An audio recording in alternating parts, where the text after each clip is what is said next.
Welcome back guys sa ating channel. Dito nga sa video na to, tuturo namin sa inyo kung paano na magpakinis naman ng countertop. Tsaka sana alam mo, sa unang video natin, pinutol natin yung mga parts, yung mga fascia, naalala nyo, fascia, yung top natin, tapos itong backsplash. Ngayon, gagawin natin sa video na to, pakikinisin natin siya, at the same time, bubutasan na rin natin yung top para makabit natin yung sink dati na pinakita namin sa unang video. Ngayon, kailangan natin sa video nito ngayon, para maputol natin yung loob nito, para ikabit yung sink, kailangan natin router ulit. Yan, sa router, tapos itong si sander, tsaka naman si jigsaw. Kasi para sa kahoy niya, para dun sa pinaka-backing nitong synthetic stone natin. Ngayon ka lang guys, napadpad sa channel namin at like nung itong mga video at content namin, mag-subscribe ka, then pindutin niyo yung notification bell para updated kayo sa mga video na upload natin. Simulan natin mga guys. So kailangan para madikit natin tong fascia, papunta natin dito sa pinaka top nito. Kailangan natin itong yan yung denatured alcohol. Yan, maya makita niyo kung paano gagamitin yan para effective yung pagkabit natin ito. Tapos pinaghalo naman na pinaka-resin. Yan, tapos ito yan yung pinaka toner natin, white. So pinaghalo ko na yung toner tsaka itong resin. Mauna kasi yan eh. Tapos saka natin lagyan naman ng catalyst, no? So simulan natin mga guys. Pag nagpahalo na natin itong konti, lagyan natin siya ng Botanox. Ang hinahalo ko dyan, yan, sa ganyan karami, yung Botanox, ganito lang yung cup ng soft drinks. Yan. Parang tubig lang naman siya guys. Yan, may amoy lang yan siya.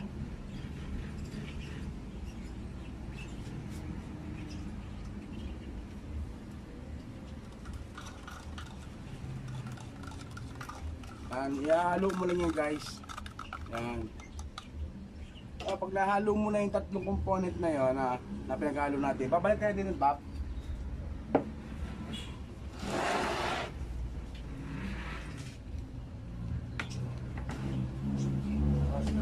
Punasan natin yung denatured alcohol. Yan, denatured. Itong pagkakabitan. Yan.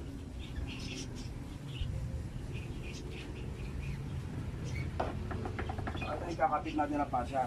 Punasan natin ito. Saan mo kakabit, ito mo yung pupunasan. Yan, ihanda mo yan.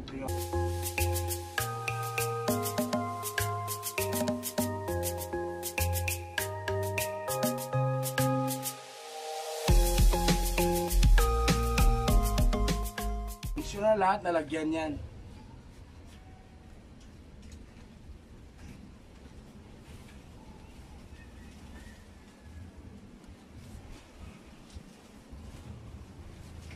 Tapos kaklamp na natin ng spring clamp yan.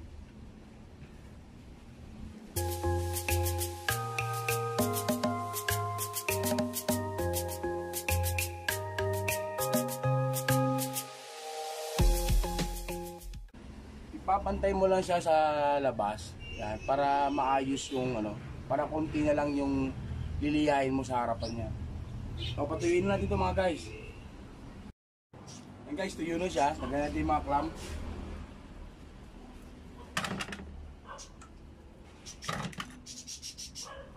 Yan, bubutasan na natin siya para sa sink niya.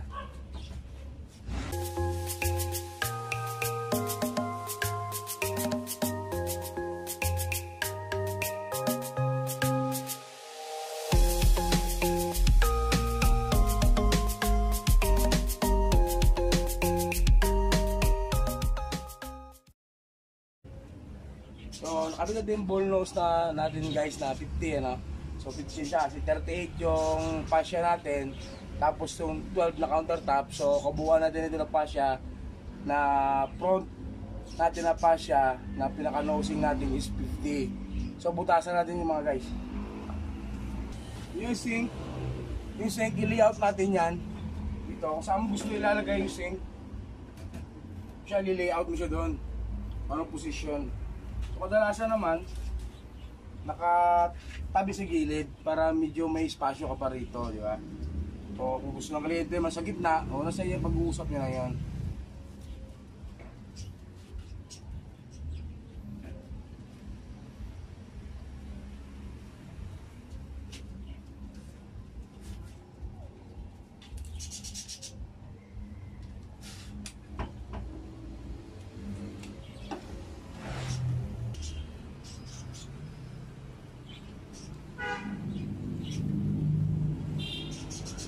Yan, uwi ka mo sa paikot.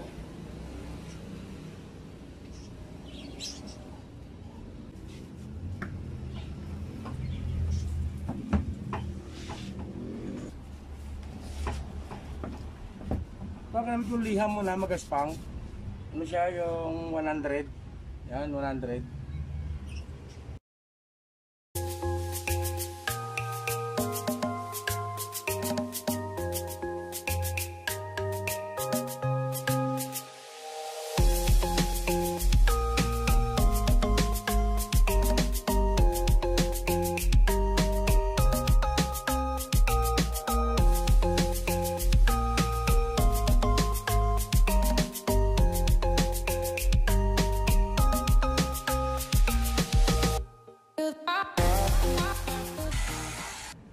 Kapitan natin guys ng rotor guide yung rotor natin.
Guys, naputol na natin siya, no? So, titesting natin muna yung sink bago pakinisin tong top.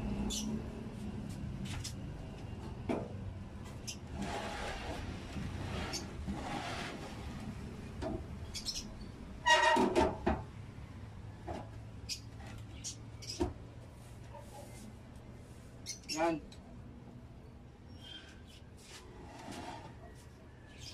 Okay guys, fit naman siya, no? Okay na siya. So bakit kinisin natin itong top?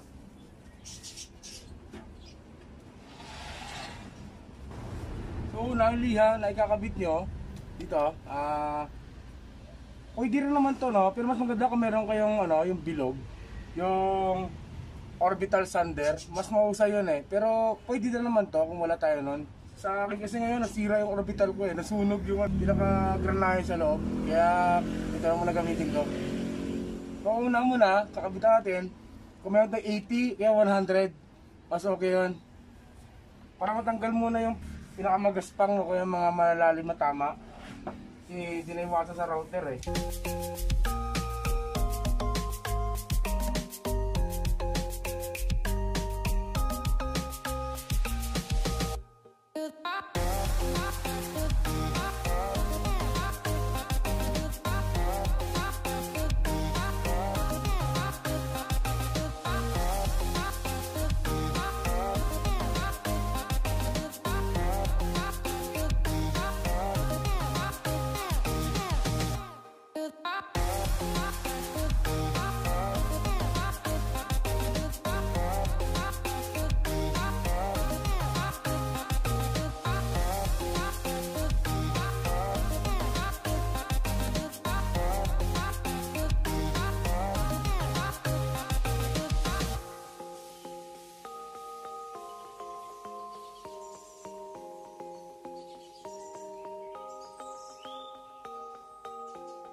Sunod natin yan, pagtapos mo na mapakinis naman siya ng 100, isusunod natin na liha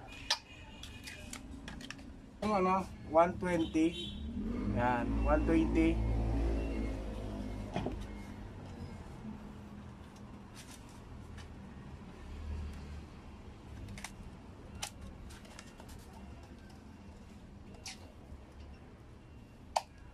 Matagal ang proseso talaga ng pagpapakinis ng granite, ng synthetic granite, pero pag napakinis mo, maganda na siya.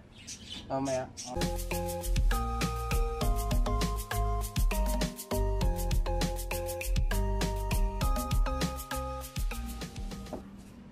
Tapos ng 120, mag-150 naman tayo. 150 naman gamitin natin.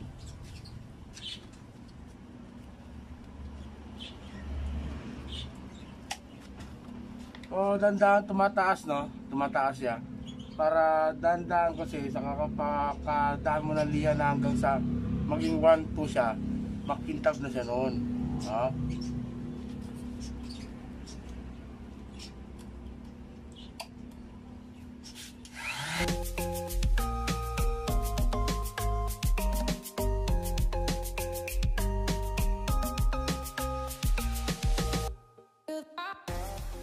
Tapos ng 150, 240 naman tayo. Ayan, 240.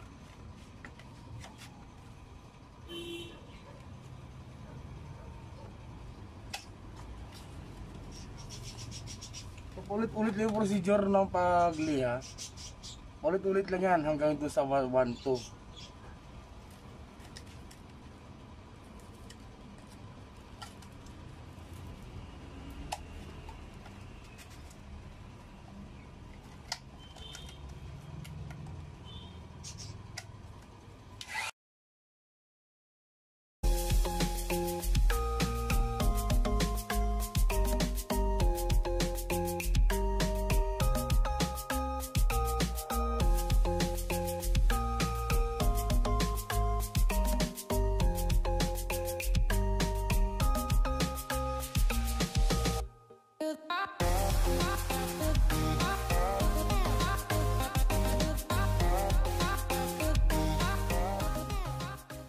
Tapos guys, 400 na, 400 kasunod.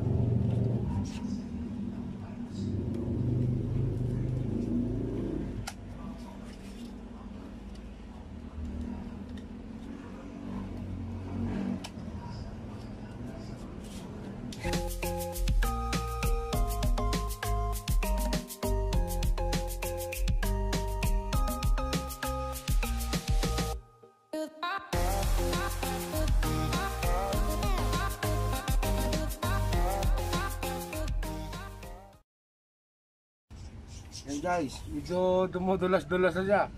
So, 600 tayo guys. Yan. Ano? 600.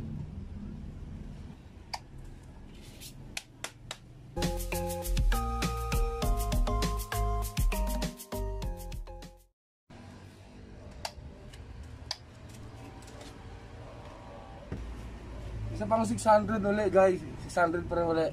Yan. 600 pa rin. May dalawang pasada ng 600 tayo.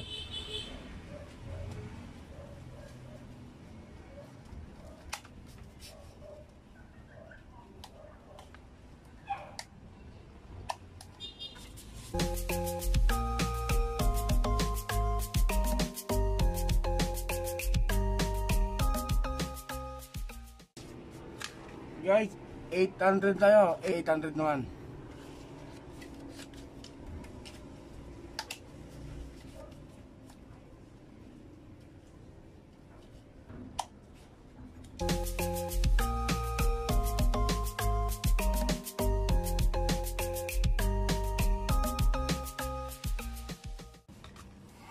Isa pa ulit, 800 pa rin. No, 800 pa rin mga guys.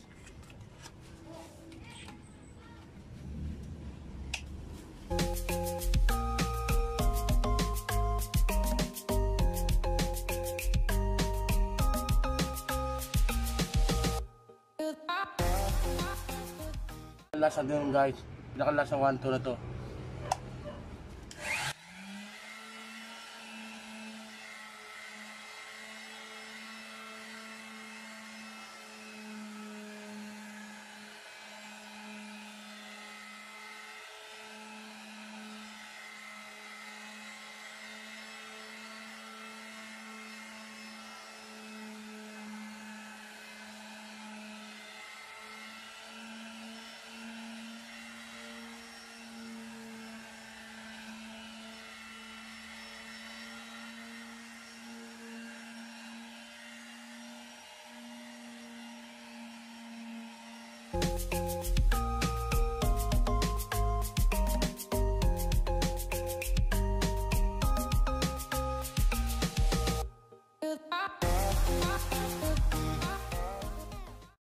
So guys, chikin na natin yung natapos natin, ano? Yan. Yan, may backing siyang plywood, di ba? Yan, itatapat mo na naman yan. Sukat ka lang ng plywood na 3/4 na kasi haba niyan. Tapos guguhitan mo lang yung synthetic stone mo. Tapos, yan. Tinira ko lang na ano yan. Jigsaw. Yan, ngayon, kakabit natin to. Yung pinaka-sink natin para makita na yung finish natin.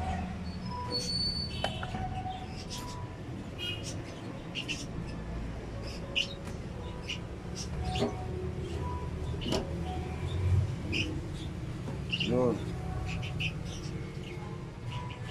Ayan mga guys, ha? Yan, makinis yung top natin. Yan, gayahin nyo lang yung ginawa ko sa video kung paano binapping. So, mula sa magaspang hanggang sa pino na 1-2, tuloy-tuloy lang, no? Consistent lang yung proseso, ganun pa rin. Kahit mahaba yung granite natin, ganun pa rin yung style nun. Paulit-ulit lang hanggang sa kumintab siya ng 1-2. Yan, kikinis na yan. Yan pa siya, dinikitan natin. Tapos, sinimless natin tong pinakanto. Kinantuan din natin para hindi siya matalas pag kinabit na sa side.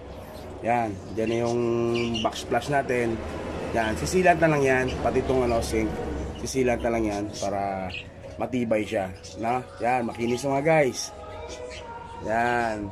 So sana napanood niyo yung video mula umpisa sa part 1 hanggang dito sa part 2, pagpakinis, pagbutas, pagkabit ng sink. So thank you mga guys at sana laging mag-subscribe at pindutin yung notification bell para updated kayo lagi sa mga video na upload natin. Thank you mga guys. Ingat kayo.